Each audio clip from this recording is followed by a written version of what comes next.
But जब final आया, final में मनोज भैया की बॉडी बहुत ज्यादा चेंज हो गई थी और बहुत मार्जिन से वो आगे थे। मैंने तो इस पे कोई वीडियो नहीं बनाया, कोई जस्टिफिकेशन नहीं दिया। अगर लोग इस पे जस्टिफिकेशन दे रहे हैं कि अमित सेकंड क्यों आया, इसका मतलब हम वहीं जीत गए। और रही बात अगर आपने देखा होगा कि मैं स्टेज पे थोड़ा इमोशनल हो गया, इसलिए क्योंकि स्वागत है दोस्तों आपका आज की नई वीडियो में। और मैं लेकर आ चुका हूं बॉडी बिल्डिंग से जुड़ी हुई ढेर सारी updates.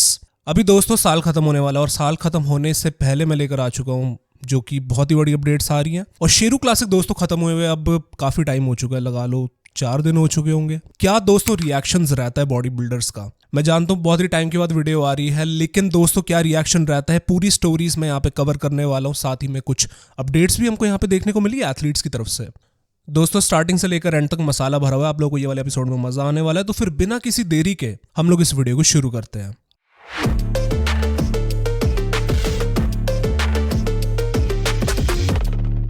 Alright, so hello Insiders, मेरा नाम है असीम और आप लोग देख रहे हो बॉडी बिल्डिंग इनसाइडर। दोस्तों बढ़ते इस वीडियो की सबसे पहली अपडेट के साथ, और यहाँ पे सबसे पहली अपडेट आती है यतिंदर सिंह की तरफ से। यतिंदर सिंह आप सभी लोगों को मालूम है कि इन्होंने जस्ट हाल ही में मिस्टर वर्ल्ड में compete करा था। गोल्ड मेडल जीतने के बाद उन्होंने बोला था कि वो रिटायरमेंट लेने वाले हैं। लेकिन दोस्तों इस वाली अपडेट के अंदर हमको देखने को मिलता है कि वो यहाँ पे लिखते हैं कि current physique update, guess what is next. अब इसका क्या मतलब हुआ यार?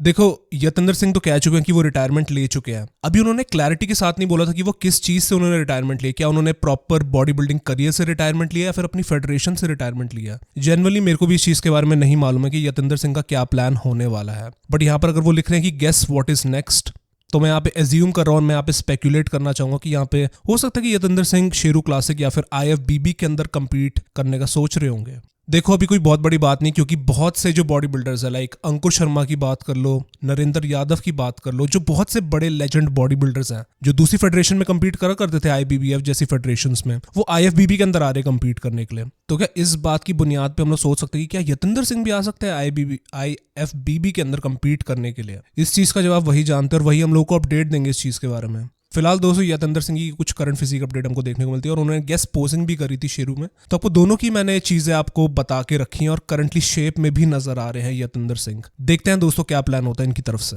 इसी के साथ दोस्तों बढ़ते हम लोग अपनी अगली स्टोरी की तरफ, और अगली स्टोरी यहाँ पर आती है the current Mister India champion Ramniwas Malik ji की तरफ से। और रामनिवास मलिक जी अपने इंस्टाग्राम पे ये वाला एक कैप्शन लिखते हैं, रेडी फॉर मिस्टर इंडिया, और साथ ही में वाली वीडियो दिखाते हैं और आप लोग देख सकते हो कि करंटली रामनिवास मलिक कितनी अच्छी शेप के अंदर नजर आ रहे हैं। अभी वो इतनी अच्छी शेप के अंदर इसलिए भी नजर आ रहे हैं बिकॉज उन्होंने करंटली, और मैं बोलना चाहूंगा कि रिसेंटली compete करा था, जो कि रेलवेज का कॉम्पिटिशन हुआ था, जहां पे कि मुझे सुनने में मिला था कि ये रेलवेज के ओवरऑल चैंपियन भी बने थे। मोस्ट प्रॉब्ली दोस्तों जो इनका अगला शो अब फाइनली होने वाला है वो है मिस्टर इंडिया, जहां पे कि अपना ये टाइटल डिफेंड करने वाले हैं। और लास्ट के 2 सालों से रामनिवास मलिक जी राज कर रहे हैं मिस्टर इंडिया के टाइटल पर, कोई भी इनको नहीं हरा पाया है। तो क्या दोस्तों तीसरा साल अपना ये हैट्रिक मार सकते हैं, जो कि 2025 का मिस्टर इंडिया होगा। इसी के साथ बढ़ते हम लोग अपनी फाइनली अगली स्टोरी की तरफ, और हम लोग अब बात करने वाले IFBB फेडरेशन के बारे में, जो भी हमारा शेरू क्लासिक गया था, उनके रिएक्शंस और अपडेट्स जो निकल कर आई हैं। और भाई हाँ, अपडेट्स मतलब फिजिक अपडेट्स निकल कर आई हैं, अभी इतनी जल्दी भी अपडेट्स आना शुरू हो गई हैं। शुरुआत दोस्तों हम लोग यहाँ पे करते हैं सबसे पहली अपडेट के साथ। बात मैं यहाँ पे करना चाहूंगा अमित आगरे के रिएक्शन के साथ, और अमित आगरे क्या रिएक्ट करते हैं आफ्टर द शेरू क्लासिक। वो रनर अप बने थे, मतलब सेकंड प्लेसिंग को लेकर आए थे मेंस फिजिक का जो फाइनल हुआ था वहां पे शेरू क्लासिक का। तो उनका क्या रिएक्शन रहता है? क्या वो खुश हैं, क्या वो उदास हैं, क्या वो सेटिस्फाइड है अपनी प्लेसिंग के साथ? मैं छोटी सी क्लिप लेकर आया हूँ, आप लोग सुन सकते हो कि अमित आगरे क्या कहना चाहते हैं। So, शो खत्म and we got the second place at Bharat pro show. बहुत मजेदार शो था, बहुत अमेजिंग शो था। Very first thing, congratulation to Manoj Dada, finally got what he deserve. सबसे अच्छी चीज ये हुई कि कृष्णा भैया मेरे लाइफ में आए और ये सब कुछ हो रहा है। मेरा ट्रू पोटेंशियल मुझे पता चल रहा है कि मैं कर सकता हूँ। 5 वीक्स में ये प्रेप किया, और ये प्रेप करने का रीजन ये था कि मेरे पापा और मेरे भाई मुंबई आ रहे थे शो देखने के लिए पहली बार। अगर आपने देखा होगा कि मैं स्टेज पे थोड़ा इमोशनल हो गया, तो इसलिए क्योंकि मेरे पापा ऑलमोस्ट स्टेज से यहाँ खड़े थे और मैं चाहता था कि उन्हें वो फील करो, थोड़ा ऊपर आए, स्टेज पे आए, वो फील करो। तो वो मुझे बहुत हिट कर गया। बट कोई नहीं, we have a lot of opportunities in future as well. अच्छा करेंगे, अच्छा होगा in future as well. And till then thank you so much guys. तो भाई चैंपियन मेंटालिटी वाली बात कर दी अमित आगरे ने, और मैं देखना चाहूंगा कि अमित आगरे अगले शो में कौन सा compete करते हैं। सपोर्ट हमेशा से बना के रखा हुआ है, और लिटरली दोस्तों 1 साल भी नहीं हुआ है, 1 साल में इन्होंने एक ऐसा चेंज लेकर आए हैं कि लोग इनके बारे में जानना शुरू हुए हैं because of his talent, because of his physique. और एक अच्छे बॉडी बिल्डर के बारे में पता लगता है कि वो कंपटीशन के बाद खासकर हार में वो कैसा रिएक्ट करता है, और हार में उन्होंने एक चैंपियन मेंटालिटी दिखाई है। और मैं डेफिनेटली देखना चाहूंगा कि इनका अगला शो कौन सा होता है। और बस भाई अब ज्यादा लेक्चर नहीं झाड़ने वाले, इसके बाद बढ़ते हम लोग अपनी अगली स्टोरी की तरफ। और अगली स्टोरी यहाँ पर आती है मनोज पाटिल भाई की तरफ से। और मनोज पाटिल भाई जिन्होंने क्वालिफाई करा ओलंपिया के लिए, मुझे बोलते हुए बहुत ही अच्छा भी लग रहा है इस टाइम पर कि भाई उन्होंने क्वालिफाई करा, वो जीते थे भारत प्रो शो। तो उनका क्या जो है उनका रिएक्शन रहता है। खैर उनका जो रिएक्शन था आपको बता देता हूँ, कोई इतना बड़ा रिएक्शन नहीं था, बस उन्होंने थैंक्स बोला था बहुत से लोगों को। उन्होंने देखो बहुत सारी डिफिकल्टीज फेस करी अपनी लाइफ के अंदर। आप लोगों ने उनकी जर्नी फॉलो करी होगी आफ्टर 2019 जब उन्होंने अपना प्रो कार्ड जीता था।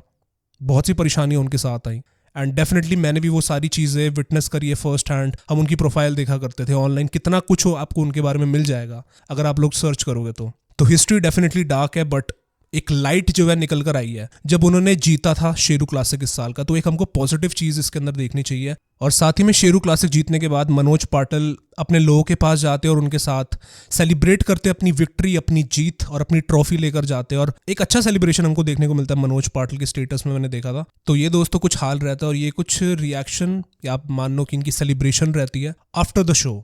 और अब मैं बात करना चाहता हूँ उनकी फिजिक अपडेट के बारे में। और फिजिक अपडेट में दोस्तों मनोज पाटिल फिलहाल कुछ इस तरीके से नजर आ रहे हैं। उन्होंने अपनी स्टोरी पर अपनी करंट फिजिक अपडेट डाली थी और लिखा था कि 10 months out of mister Olympia. और भाई मतलब 10 महीने पहले की उन्होंने अपडेट दे दी है, तो कहने की बात है यार। 10 महीने के बाद Manoj Patil hopefully Olympia stage पर compete करेंगे। मैं उम्मीद करता हूँ कि अपना वीजा इशू उनको नहीं आएगा कोई भी। और बाकी दोस्तों बात रही फिजिक के बारे में, तो फिजिक मेरे को इस टाइम पर मनोज पाटिल की बहुत ही अच्छी लग रही है, चमक धमक रही है, बढ़िया।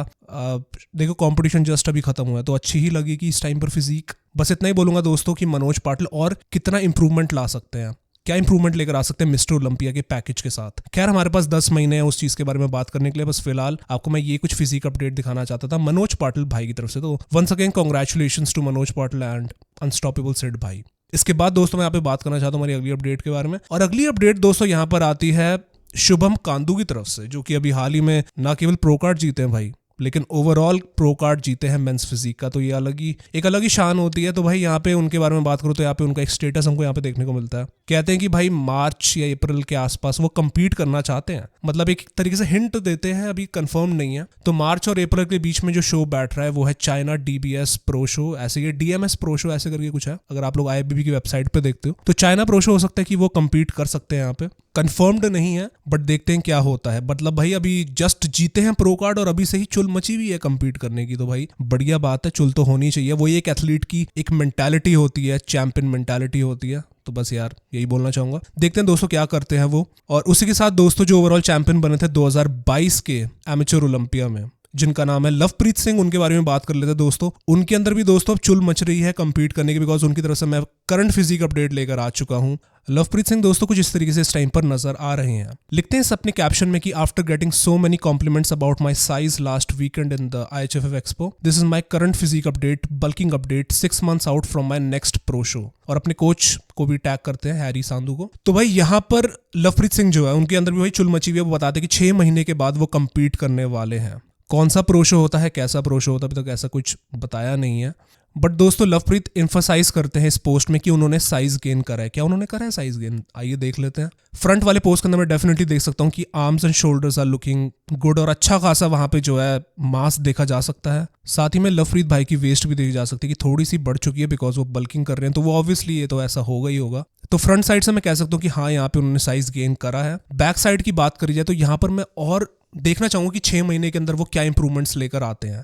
हाईएस्ट प्लेसिंग जो लवप्रीत सिंह लेकर आए हैं प्रो शोज में वो है 3rd प्लेसिंग, जो कि आई बिलीव ये ताइवान के प्रो शो में लेकर आए थे। और बाकी देखते हैं अपने अगले पैकेज के साथ ही क्या करते हैं। और ये कुछ इनका हाल फिलहाल का मैटर रहता है। करंट वेट इन्होंने अभी तक हमको नहीं बताया, बट देखकर लग रहा है कि हाँ साइज इन्होंने गेन करा है। बाकी दोस्तों इनका कुछ हाल फिलहाल का मैटर रहता है। आपको कैसा नजर आ रहे हैं लवप्रीत सिंह, आप लोग अपने थॉट्स बताइए कमेंट सेक्शन में। इसके बाद दोस्तों मैं अगली अपडेट के बारे में यहाँ पे बात करना चाहूंगा, जो कि आती है रोहित खत्री की तरफ से। दोस्तों रोहित खत्री का क्या रिएक्शन रहता है, जो भी गया था हमारा एमेच्योर ओलंपिया, वहां पर ये अनफॉर्चुनेटली 6th प्लेसिंग लेकर आए थे। 6-7 इनकी प्लेसिंग आई थी, पर इनका मेडल नहीं आया था। तो क्या कहते हैं रोहित खत्री, आइए दोस्तों सुन लेते हैं। तो फाइनली भाइयों कंपटीशन खत्म हुआ और पहली बार मैं फर्स्ट फॉल आउट में था। आज तक हमेशा 3rd गोल आउट में आता रहा।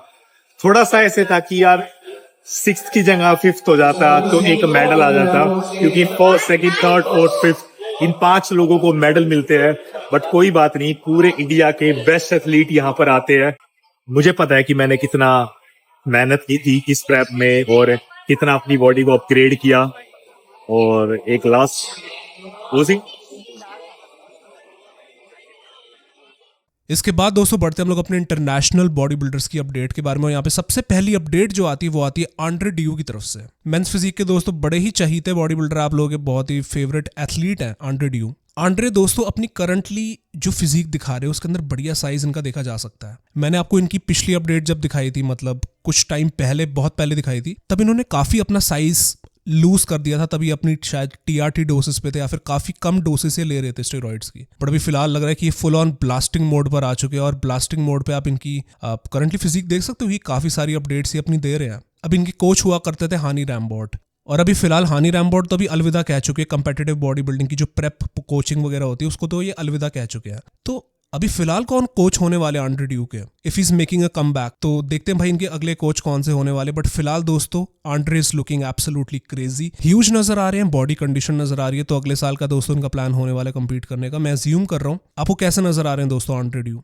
बताइए अपने थॉट्स। इसके बाद दोस्तों यहाँ पे बढ़ते हैं हम लोग अपनी अगली स्टोरी तरफ। और अगली स्टोरी यहाँ पर आती है मेंस फिजिक का जो हमारा पिट्सबर्ग प्रो शो होने वाला है। पिट्सबर्ग प्रो शो दोस्तों एक ऐसा आईएफबीबी का शो है जो कि बहुत ही इंपॉर्टेंट है। अभी इंपॉर्टेंट क्यों है ये वाला शो? ये वाला शो इसलिए इंपॉर्टेंट है बिकॉज जिम मैनियन जो कि आईएफबीबी और एनपीसी के प्रेसिडेंट है वो इस शो को ऑर्गेनाइज कराते हैं। तो बहुत से बड़े एथलीट्स यहाँ पर आते हैं कम्पीट करने के लिए। और इवन यहाँ पे पिछली बार जो मतलब पहले हमारे पिट्सबर्ग प्रो शो हुए हैं वहां पर गेस्ट पोजिंग करने के लिए ओपन बॉडी बिल्डर्स को बुलाया जाता था। लेकिन दोस्तों इस साल कुछ अलग होने वाला है। यहाँ पर ओपन बॉडी बिल्डिंग की डिवीजन ऐड करी जा चुकी है। मतलब यहाँ पर ओपन बॉडी बिल्डर्स कंपीट करेंगे पिट्सबर्ग प्रो शो में, जो कि इस साल पहली बार ऐसा होने के लिए जा रहा है। और मतलब पहले कभी भी ओपन बॉडी बिल्डिंग का शो नहीं हुआ पिट्सबर्ग प्रो शो में। और दोस्तों प्राइज मनी की बात करी जाए, बिकॉज यहाँ पे प्राइज मनी बहुत उछल के यहाँ पे एडवर्टाइज करा जा रहा है कि पिट्सबर्ग प्रो शो में इस बार बहुत ही बढ़िया प्राइज मनी दिया जाएगा। दोस्तों यहाँ पे मेंस फिजिक डिवीजन में बताया जा रहा है कि यहाँ पे $50,000 का जो है प्राइज मनी दिया जाएगा आईएफबीबी की तरफ से। $50,000 को अगर मैं इंडियन रुपीज में कन्वर्ट करूँ तो यहाँ पे निकल कर आता है 42,80,000 समथिंग के आसपास निकल कर आता है। मतलब भाई 42 लाख टोटल प्राइज मनी दिया जाएगा, जिसमें से कि फर्स्ट प्लेसिंग के विनर को मिलेंगे $25,000। इंडियन रुपीज में कन्वर्ट करूँ तो 21,40,000 रुपए यहाँ पे फर्स्ट प्लेसिंग के विनर को मिले जाएंगे। और मोस्ट प्रॉब्ली दोस्तों यहाँ पर बिलाल अली भी शायद compete करने वाले हैं। कंफर्म नहीं है उनका कि वो करेंगे कि नहीं करेंगे, बट उन्होंने बोला था कि शायद वही सेम शोज compete करेंगे जो कि उन्होंने 2024 में करे थे। तो वही फिर पिट्सबर्ग, न्यूयॉर्क और आर्नोल्ड में compete करेंगे इस साल बिलाल अली। और देखते हैं दोस्तों इस साल कौन सा एथलीट जीत कर जाता है Pittsburgh pro show. One of the main shows होने वाला है और ये कुछ अपडेट निकल कर आई है, बस मैं आपको ये देना चाहता था। इसके बाद मैं आप बात करना चाहता हूँ हमारे फाइनल कुछ अपडेट्स जो निकल कर आ रही हैं। यहाँ पर दोस्तों मैं बात करना चाहूंगा सिद्धांत जायसवाल भाई के बारे में, वो क्या रिएक्ट करते हैं। आप सभी लोगों को मालूम है कि सिद्धांत जायसवाल कि जो इस बारी क्लाइंट्स थे उन्होंने बहुत एक तरीके से तबाही मचा दी थी शेरू क्लासिक में। ऐसा मैं नहीं कह रहा, ऐसा रिकॉर्ड्स और फैक्ट्स बता रहे हैं। दोस्तों सिद्धांत भाई क्या कहते हैं जो इस बारी शेरू क्लासिक निकल कर गया, आप एक बारी सुन लो कि वो क्या बोलते हैं मनोज पाटिल भाई की परफॉर्मेंस के बारे में। अभी मैं देख रहा हूँ बहुत सारे लोगों को कंफ्यूजन है मनोज भाई को लेके कि अरे उनका प्री जजिंग में ऐसा था, फिर फाइनल में ऐसा था। तो देखो प्री जजिंग में अमित भैया जीत रहे थे, जिस तरीके से प्लेसमेंट दिया गया था, किया गया था सेंटर में रख के। बट जब फाइनल आया, फाइनल में मनोज भैया की बॉडी बहुत ज्यादा चेंज हो गई थी और बहुत मार्जिन से वो आगे थे। वो सारा डिटेल वीडियो ना मैं बनाऊंगा। और दोस्तों ये कुछ रिएक्शन रहता है सिद्धांत भाई का। मैं इसके बाद यहाँ पे बात करना चाहूंगा कृष्णा भैया के बारे में। और कृष्णा भैया जो कि कोच है अमित आगरे के, वो क्या रिएक्शन देते हैं अपना मनोज पाटिल वर्सेस अमित आगरे का जो हमको फाइनल देखने को मिला था, तो उनका क्या रिएक्शन था और साथ ही में वो क्या रिस्पॉन्ड करते जो बात सिद्धांत भाई ने बोली थी। हालांकि दोस्तों मैं इस टाइप की वीडियो बनाता नहीं हूँ, लेकिन आप लोग सुन सकते हो कि वो क्या कहते हैं। सबसे पहले तो सॉरी, वीडियो बनाने में काफी लेट हो गया हूँ। And first of all congratulation Manoj भाई को कि उन्होंने ओलंपिक के लिए क्वालिफाई किया और ओलंपिया में अच्छा करें। मेरा ये वीडियो बनाने का पर्पस ये है कि कुछ एक दो लोगों ने बोला है कि अमित की बॉडी प्री जजिंग में टाइट लग रही थी, फाइनल में सॉफ्ट लग रही थी। तो भैया मुझे सबसे पहले आप ये बताइए कि प्री जजिंग का जो टाइम होता है वो एक दिन बाद का होता है या 8 से 10 घंटे का गैप होता है? 15-20 मिनट या आधा घंटे में प्री जजिंग और फाइनल मैंने तो कहीं नहीं देखी भैया, मेरी नॉलेज में। बाकी पता नहीं कहाँ आधा घंटे के बाद फाइनल और सेमीफाइनल होते हैं। अब जज ने ऐसा क्या देखा, क्या नहीं देखा कि मतलब बार बार सेंटर में था अमित, बार बार सेंटर में लाया गया, पहले यहाँ से लेफ्ट से लाया, फिर राइट से सेंटर में लाया और हमेशा सेंटर में छोड़ा गया। फिर प्री जजिंग में फिर फाइनल में आया, 10 मिनट के अंदर ही स्विच करके सेकंड रख दी। मैंने तो इस पे कोई वीडियो नहीं बनाया, कोई जस्टिफिकेशन नहीं दिया। अगर लोग इस पे जस्टिफिकेशन दे रहे हैं कि अमित सेकंड क्यों आया, इसका मतलब हम वहीं जीत गए। और रही बात क्वालिफिकेशन की, तो आप हमारे पिछले 3 गेम को उठा के देखो। दोस्तों ये इस टाइम पर कुछ स्टोरी निकल कर आई है कि इस टाइम पर दोनों ही कोचेस अपना जो है ओपिनियन यहाँ पर रख रहे हैं। मैंने दोस्तों यहाँ पर ऑलरेडी आपको कंपैरिजन करके दिखा दिया था, बाकी आप लोग एक बार फिर से देख सकते हो यहाँ पे कि जो 4K फुटेजेस निकल कर आई हैं। मैं अपने सिर्फ थॉट्स के बारे में बात करूँ तो मेरे को यहाँ पे अमित आगरे स्टिल बैक के मामले में ज़्यादा बेटर लग रहे थे। इवन यहाँ पे मनोज पाटिल की लोअर बैक यहाँ पे बहुत ही अच्छी लग रही थी, वो अपने आप में बहुत अच्छे लग रहे हैं। But when compare to Amit Agre मेरे को बैक के मामले में ज़्यादा शार्प, ज़्यादा डायमेंशन उनकी मसल में मेरे को यहाँ पे देखने को मिल रही थी। फ्रंट की यहाँ पे अगर बात करूँ तो यहाँ पे जो फुलनेस जो मनोज पाटिल भाई लेकर आए थे, दैट वाज एकदम जादुई फुलनेस एकदम लेकर आए थे। मतलब क्या बोलूँ यार, मैजेस्टिक फुलनेस लेकर आए थे, यही बोल सकता हूँ मैं। अमित आगरे यहाँ पे अपना अच्छा परफॉर्मेंस लेकर आए थे, कंडीशन थे, but still the fullness of Manoj Patil was just impressive.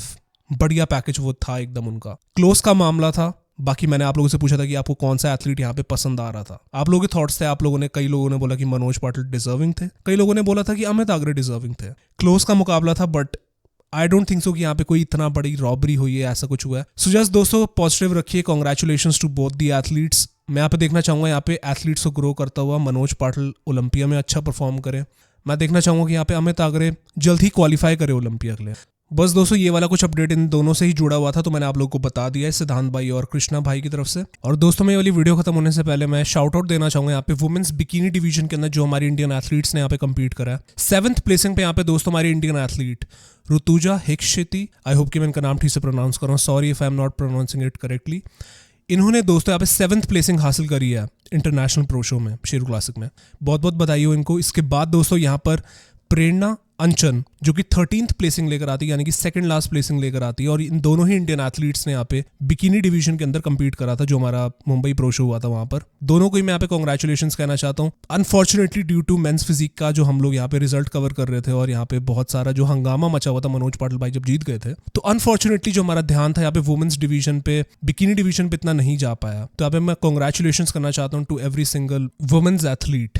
और दोस्तों ये वाला साल खत्म होने वाला है और बस यही बोलना चाहूँगा कि कुछ जो अपडेट्स रहती थी मैंने आप लोगों के साथ शेयर कर दी हैं। बाकी अगले साल का जो शेड्यूल निकल कर आए वो भी हमारे सामने आ चुका है। मार्च से दोस्तों हमारे सारे IFBB के शोज शुरू हो जाएंगे। तो आप लोग किस टाइप का कंटेंट देखना चाहते हो आप लोग मुझे बता सकते हो कमेंट सेक्शन में। और बस दोस्तों अगर कोई अपडेट आती है तो वो भी मैं आपको चैनल पे शेयर कर दूंगा। और बस दोस्तों मैं आप सभी लोगों को मिलता हूँ अगली वीडियो के साथ। तब तक के लिए अपना ख्याल रखिए। Till then take care and bye bye.